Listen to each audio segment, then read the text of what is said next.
El Ministerio Apostólico Altar de Jehová de Eclesia presenta lo mejor del trigo.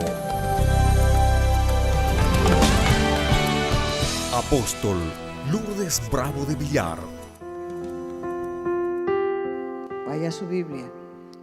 Gálatas capítulo 1, verso 8 dice: pero si aún nosotros, está hablando el apóstol Pablo, o un ángel del cielo les anuncia un evangelio diferente del que les hemos anunciado, sea anatema, sea maldito.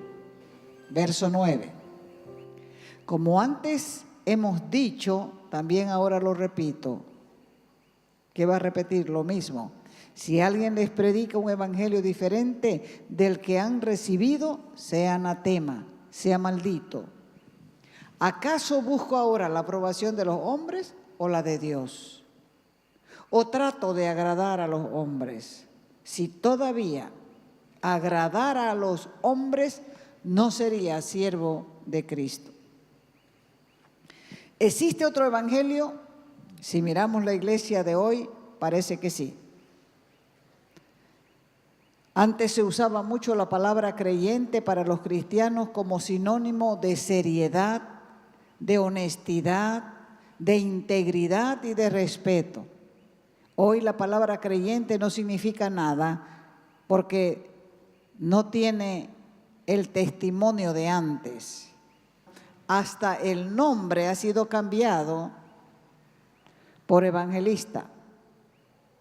Y cuando se trata de evangelistas, la gente los desprecia. Habla de ellos despectivamente. Mateo capítulo 28, verso 18. Jesús se acercó y les habló, diciendo: toda potestad me ha sido dada en el cielo y en la tierra. Verso 19.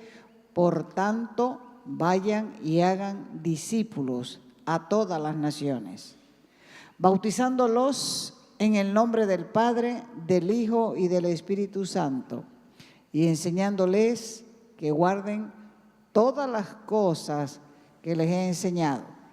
Y yo estoy con ustedes todos los días hasta el fin del mundo. Amén. ¿Qué quiere decir? Así sea. Como les he dicho, que así sea. Y después de que Jesús realizó su misión, su obra, cumpliendo el propósito divino, le dio esta misma responsabilidad a los apóstoles. Y a eso se lo llamó a partir de ahí como la gran comisión, por la grandeza, por el alcance, porque son todas las naciones. Por eso es grande la comisión. Y en el libro de los Hechos de los Apóstoles vemos el cumplimiento de esta orden. Todas las cartas del Nuevo Testamento están llenas de sucesos, de acontecimientos, de recuerdos, de exhortaciones para aclarar las enseñanzas de Jesús a la iglesia. O sea, lo que Jesús le enseñó a la iglesia, los discípulos, luego cuando Él partió, comenzaron a enseñar a la gente, aclarando lo que ellos no entendían. Le aclaraban a los oyentes las enseñanzas de Jesús. El único libro nuevo es el Apocalipsis, que es la enseñanza de la consumación del siglo. Pero fíjense que lo que dijo Jesús es: vayan y hagan discípulos. No dijo vayan y hagan reuniones, fiestas para atraer a la gente. No dijo búsquense métodos, búsquense la mejor manera de atraerles. Hagan reuniones de mujeres, reuniones de varones, reuniones de matrimonio, hagan todo ese tipo de cosas para atraer a la gente. Porque lo único que atrae a la gente es el evangelio de Jesucristo.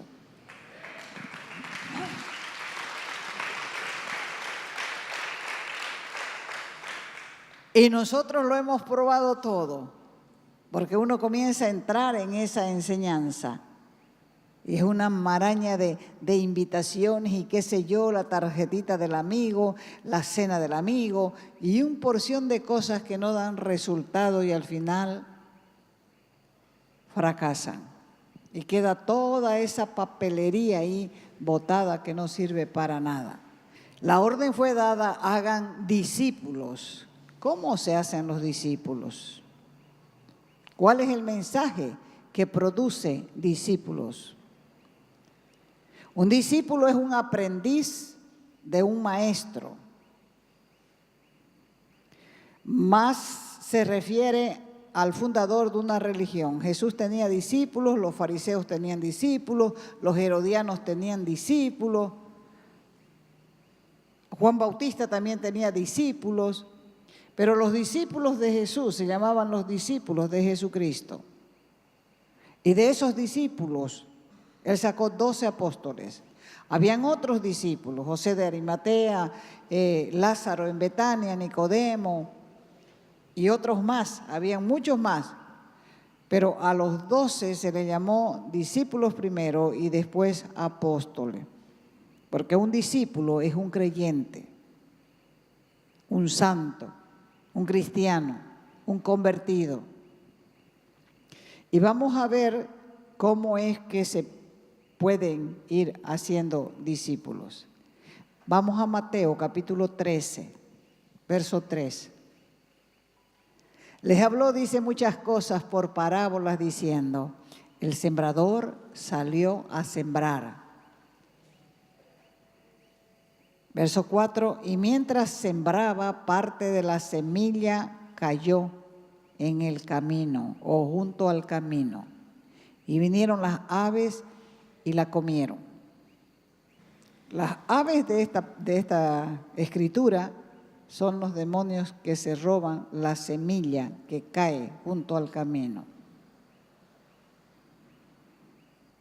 Les dije ya que en los sembradíos así habían caminitos, porque la tierra era sumamente dura y esos caminitos transitaba la gente para no transitar por el sembradío. Y era una tierra dura, entonces se lanzaba la semilla, algunos caían en la tierra preparada, pero otras semillas caían en el camino. Y esos que caían en el camino eran los que los pájaros se comían. Otra semilla cayó en pedregales, donde no había mucha tierra, dice. Y brotó pronto porque no tenía profundidad de tierra, pero cuando salió el sol se quemó y como no tenía raíz, se secó. Esta parte cayó sobre piedras, pedregales, habla de dureza, dureza de cabeza, dureza de cerviz. Por eso Pablo les escribió a los Gálatas y les dijo, ustedes comenzaron en el espíritu y ahora están terminando en la carne. Esto quiere decir que parte de la semilla sembrada del evangelio cae sobre las cabezas duras, testa dura, como una piedra, no entienden la palabra. ¿Qué será que no entiendo? Testa dura, cabeza dura. La otra semilla cayó entre espinos, dice la Escritura, y los espinos crecieron y la ahogaron. Y fíjense que los espinos que crecieron fue de la misma tierra, porque la tierra era dura. Los espinos estaban ahí, eran parte de esa maleza que produce. Y la cuarta, la semilla que cayó en buena tierra, esa dio fruto. Dio un fruto del 100%, del 60% y del 30%. Así que conforme dejes producir la semilla, va a ser el resultado que vas a tener, el resultado que vas a producir. Y lo que Dios quiere enseñarnos a través de esta parábola es a no dejarnos robar la producción. Estos son 4 clases de personas y niveles de comprensión. Y vamos a ir a la misma explicación que el Señor dio en el mismo capítulo 13 de Mateo, en el verso 19. La semilla que fue sembrada junto al camino, dijo así: cuando alguno oye la palabra del reino. ¿Cuántos están oyendo?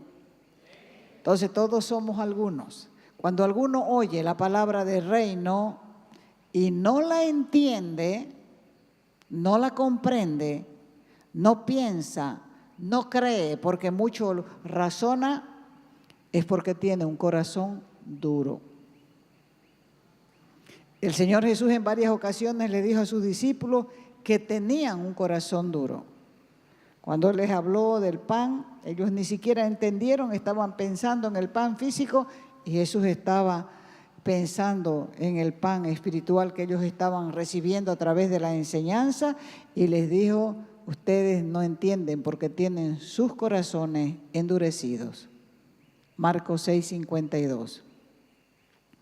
Porque Él les estaba hablando de la levadura de la enseñanza de los fariseos, y ellos no entendían lo que era el verdadero pan del cielo, que era Jesucristo, que era quien les estaba enseñando y les estaba ministrando para que puedan entender la diferencia.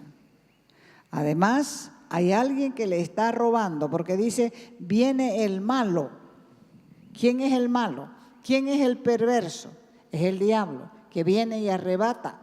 ¿Qué es arrebatar? Es robar, es quitar.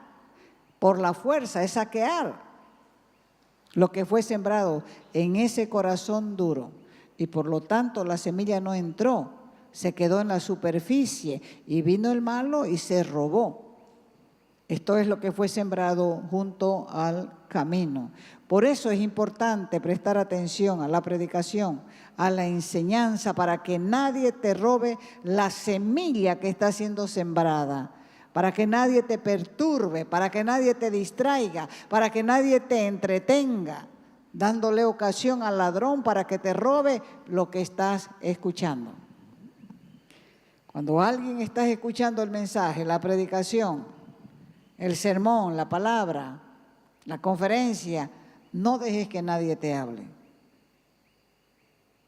Porque no faltan los malintencionados, esos que te van a querer hablar. No dejes que nadie te hable. Decirle: me hablas después, me contás después, estoy atendiendo la palabra. Porque esa persona que no sabes quién la está usando, te va a robar el mensaje, te va a robar la enseñanza, te va a robar lo que Dios quiere darte ahora a tu vida. Porque siempre Dios tiene muchas cosas para darnos. Esa semilla que fue sembrada en pedregales, verso 20, es el que oye la palabra. O sea que fíjense que todos están oyendo, oye la palabra y la recibe con gozo, dice, con satisfacción, con alegría. Verso 21, pero no tiene raíz en sí mismo, sino que es de corta duración, pues cuando viene la aflicción, cuando viene la angustia, el ahogo o la persecución por causa de la palabra, tropieza. Es tropezar, caerse. Porque uno siempre tropieza con algo antes de caerse. Cuando la palabra es verdadera, produce persecución. ¿Y qué es persecución? Es acoso, es hostigamiento. Mateo 5:10 dice: dichosos los que sufren persecución por causa de la justicia, porque el reino de los cielos les pertenece. ¿Por cuál es la persecución? ¿Por causa de qué? De la justicia, por causa del evangelio. Pero como decía Pablo, ¿quién nos podrá separar del amor de Cristo? Ni persecución, ni tribulación, ni angustia, nada nos puede separar del amor de Dios. ¿Cuándo? Cuando uno decide.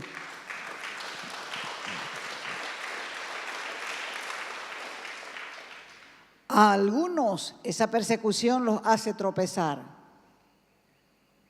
Y el que tropieza se cae. y a veces se cae y queda postrado. ¿Sabe por qué? Porque no tiene raíz y se muere. Se muere, no tiene raíz. Y si la persona no lee la palabra, no tiene raíz, no tiene que lo sustente. La semilla que fue sembrada entre espinos, en el verso 22, también oye la palabra. Fíjese ahí. Oye la palabra, pero la preocupación y la angustia son gemelas e inseparables, y la preocupación divide la mente. Y una mente dividida tiene perturbación en sus relaciones sociales, en sus relaciones familiares, en sus labores. La mente se divide entre lo que vale la pena y lo útil, y en lo que es dañino, destructivo o inútil. Y al final muchos deciden mal y se mueren. Y la cuarta es la semilla que fue sembrada en buena tierra. Verso 23 dice, pero el que fue sembrada en buena tierra es el que oye y entiende la palabra. Todos oyen, pero debido a su corazón no todos entienden.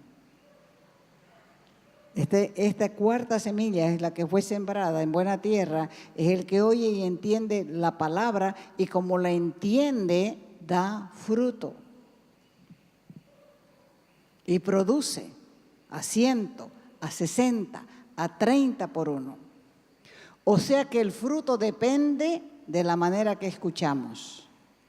Y cuando atendemos y prestamos atención, es porque lo que escuchamos nos gusta, nos toca, nos llega. Pero si no nos interesa, escúchelo bien, no entenderemos nada. Esa es la disciplina de Dios. Parece drástica, pero es justa, porque Dios es justo.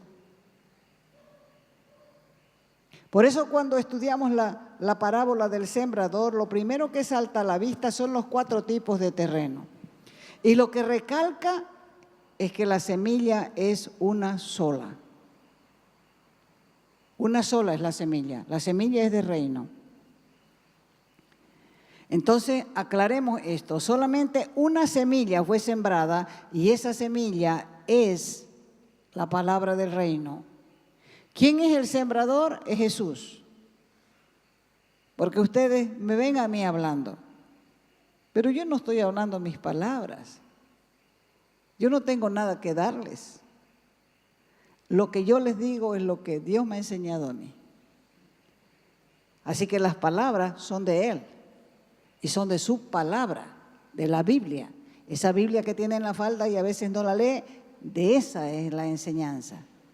Esa es la palabra que transforma, esa es la palabra que cambia vidas, esa es la palabra que trae contentamiento, esa es la palabra que marca la diferencia entre el que la lee y el que no la lee. O sea que el sembrador es el mismo, es Jesucristo el sembrador. Y cuando Él está sembrando, está pensando en la cosecha, porque Él fue el que dijo, por sus frutos los conoceréis. Se conoce el terreno por sus frutos. Jesús pensaba en la cosecha que agradaría el corazón del Padre. Por eso sembró una semilla específica y dijo, en esto es glorificado mi Padre, en que lleven mucho fruto y el fruto permanezca. Jesús pensaba en la cosecha que agradaría el corazón del Padre.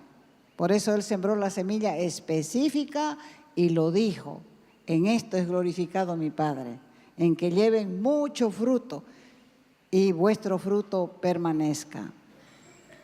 La iglesia del Nuevo Testamento es la cosecha de la siembra de los apóstoles. Pero comparemos la iglesia de hoy con la iglesia del primer siglo. ¿Hay diferencia entre la iglesia del primer siglo y la de hoy? ¿Por qué la cosecha de hoy es diferente de la iglesia primitiva? ¿Sabe por qué? La diferencia es por causa de la semilla. Jesús sembraba la palabra del reino. Esa palabra la sembraba. Esa palabra que está en su Biblia, esa era la palabra que sembraba.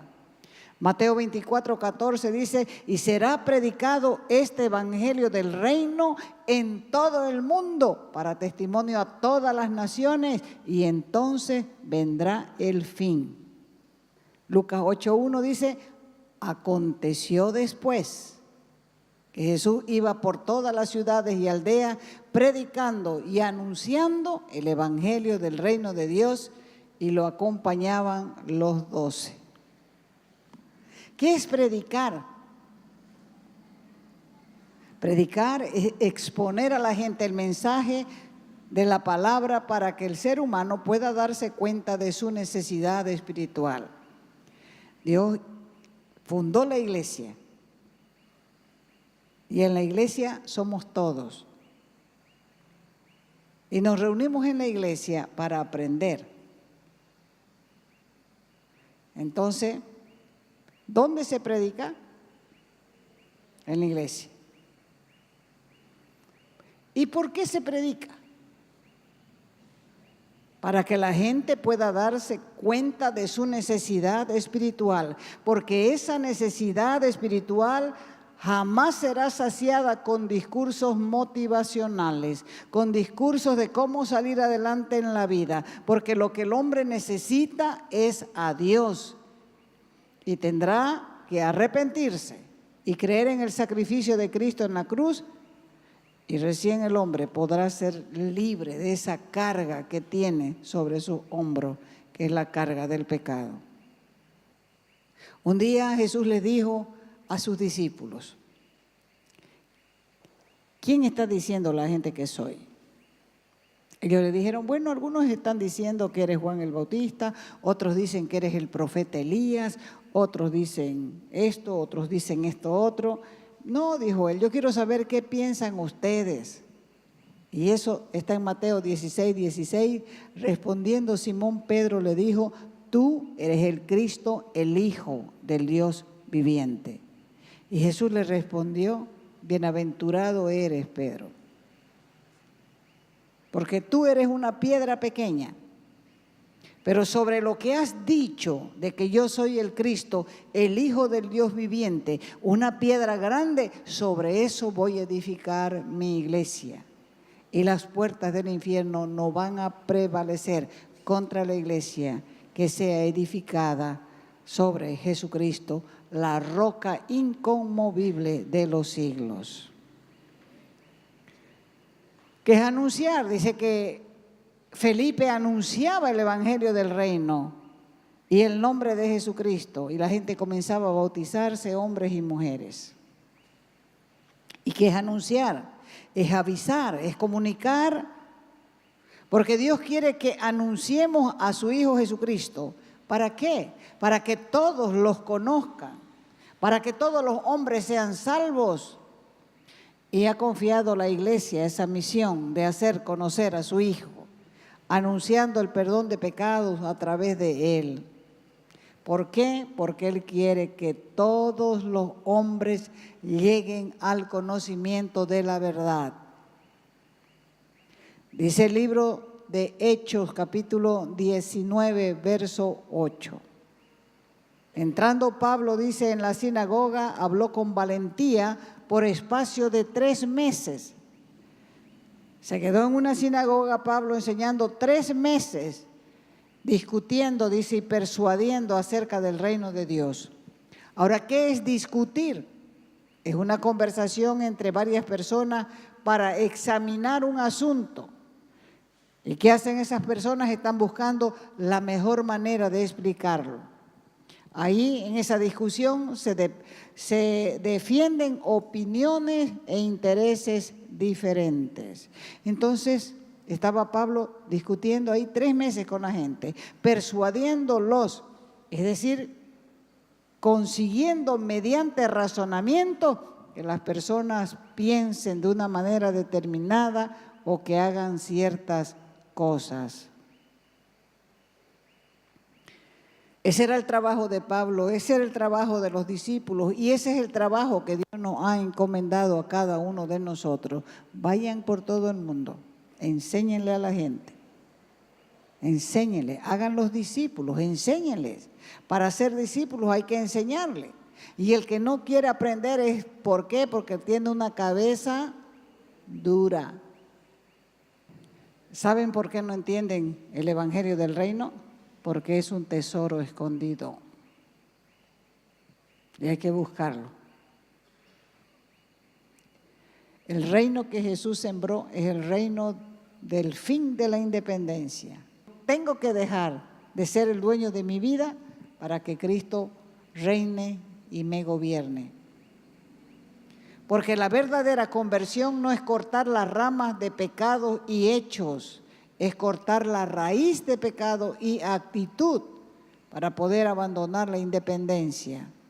La muerte de Jesús es una parte del evangelio, pero hay más. Porque después de la caída el hombre se corrompió. Romanos 3:12 dice, todos, ¿quiénes son todos? Todos, los de adentro y los de afuera, todos se desviaron. Se extraviaron, se descarriaron, se equivocaron a una. Se hicieron, ¿qué? Inútiles. ¿Qué quiere decir? Se hicieron inservibles, improductivos, infecundos, estériles. Y no hay quien haga lo bueno. No hay ni siquiera uno. No hay por lo menos uno. Todos no sirven para nada. O sea que el evangelio que se predica hoy es, por favor, acepta a Jesús. ¿Y por qué no vas a la iglesia, hombre? Vieras cómo es de bonito. No es ese evangelio que nos ha mandado a predicar el Señor. Es por qué no conoces a Cristo para que cambie tu vida. Ese es el evangelio que debemos predicar. Muchas de las prédicas de los apóstoles hablan de la muerte de Jesús, pero todos los evangelios y toda la escritura habla de la resurrección, mostrando que Jesús es el Mesías, el Rey que vino a ser Señor y Cristo. Romanos 1:9 dice, porque Cristo para esto murió, resucitó y volvió, retornó, regresó a vivir para ser Señor, para ser amo, para ser dueño, propietario, así de muertos como de los que viven. Por eso el mensaje de Pedro era arrepentíos, metanoia, metanoia, metanoia, que quiere decir arrepiéntanse con cambio de mente, cambio de mente, cambio de mente, cambio de mente. ¿Por qué? Porque el arrepentimiento verdadero es cambio de mente, de sentido, de pensamiento. Es cambio de rumbo, es cambio de actitud interior, es dejar de ser independiente para pasar a ser dependiente. Por eso el mensaje de Jesús en el llamamiento de los apóstoles les decía, sígueme. Un día estaba Mateo haciendo las cuentas, cobrando tributos del pueblo. Pasó Jesús junto a la mesa y le dijo, sígueme. Mateo juntó sus papeles a la mochila, al hombro y lo siguió. ¿Por qué? Porque Él es nuestro punto de partida. Nosotros tenemos que entender que con ese propósito, con ese objetivo, nos trajo a este mundo. Y cuando nos dice, sígueme, es porque Él conoce el camino y Él mismo es el camino. Él sabe que vas a ser tentado a distraerte. Él sabe que vas a ser tentado a alejarte. Por eso hay que mantener la vista sobre Él, porque Él es nuestro modelo.